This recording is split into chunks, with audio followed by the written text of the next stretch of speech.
Hello friends, ఒకసారి వీడియోని pause చేసి క్వశ్చన్ ఇట్లా చేయండి. సో జీ అండ్ ఓ అనేది 240 అని ఇచ్చాడు. సో మనకి జీ యొక్క ప్లేస్ వాల్యూ 7 అని తెలుసు అండ్ ఓ అంటే 15 అని తెలుసు. కానీ 7 అండ్ 15లో నుంచి 240 చేయడం రాదు. సో ఇంకో వాల్యూ ఏం చేయొచ్చు మనం? జీ యొక్క ఆపోజిట్ ఏమి? టీ యొక్క ప్లేస్ వాల్యూ 20. 15 యొక్క ఆపోజిట్ వాల్యూ ఏమైపోతుంది? ఎల్ అంటే 12 కదా. So 12 2 24 and 0 240. సో ఈ లాజిక్ మనకి సెట్ అయిపోతుంది. అలాగే cat so 3 1 and 20.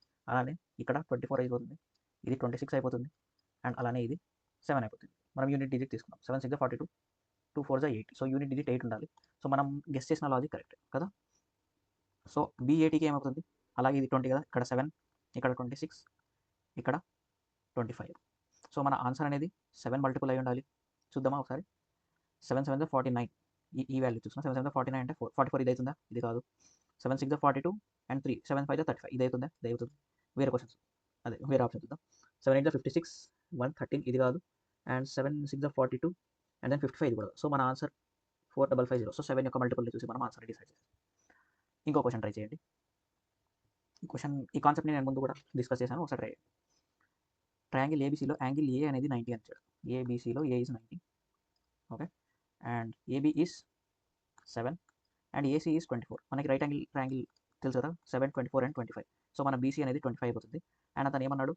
D is a point on BC such that AD is perpendicular to BC, okay, and M is a mid point of BC. So M అనేది mid point అని కూడా ఇచ్చాడు. So AD is perpendicular అన్నాడు. So మీరు ఎప్పుడైనా right angle ట్రయాంగిల్లో ఒక perpendicular తీసుకుంటే ఇది గుర్తుపెట్టుకోండి, area half of base into height. So base ఏమి 7 ఇంటూ హైట్ ఏమి 24. ఒకవేళ నేను బీసీని బేస్ తీసుకుంటే half of base into height ఏమైపోతుంది? ఈ పర్పెండిక్యులర్ ఉంది కదా అదే. సో ఏడీ అయిపోతుంది. సో బీసీ వాల్యూ మనకి తెలుసు 25. ఈ హాఫ్ క్యాన్సిల్ అయిపోతుంది. So AD equal to 7 into 24/25. ఇప్పుడు ఏఎం కనుక్కోవాలి. నేను చెప్పాను కదా ముందు, కొన్ని రోజుల ముందనే. సపోజ్ ఇది రైట్ యాంగిల్ ట్రయాంగిల్ అనుకోండి. సో ఒక లైన్ ఉంది, మీడియన్ అనుకోండి. ఈ 3 సైడ్స్ యొక్క ఏమంటారు లెంత్ సేమ్ అయిపోతుంది. సో టోటల్ లెంత్ 25, ఈ హాఫ్ లెంత్ 25/2. సో దీని లెంత్ కూడా 25/2 అయిపోతుంది. సో మనం ఏం కనుక్కోవాలి? ఏడీ/ఏఎం.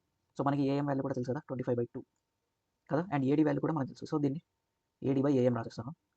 ఏఎం అంటే 25/2, 25/2, 2ని పైన రాసేస్తున్నాం. సో ఇక్కడ దీన్ని రెస్ చేసేస్తున్నాం.